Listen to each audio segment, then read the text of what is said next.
লাগতেছে, একদম সেই মনে হচ্ছে।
হুজুরে পুরা মোল্লা দাঁড়িয়ে না ছবি আঁকলাম।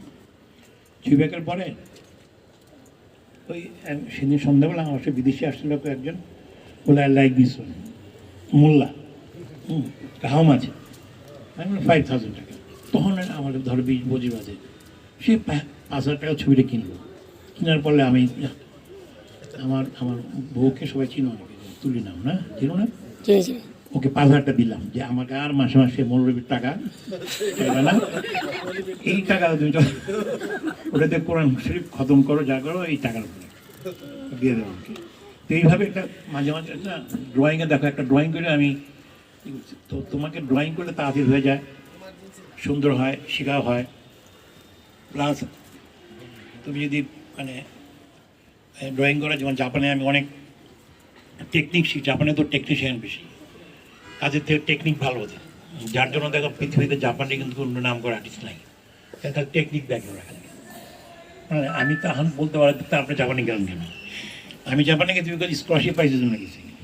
এই জন্য আমাকে জাপানি যারা আমার যারা কলিগটা ছিল, মানে অন্য দেশের হাসতো মানে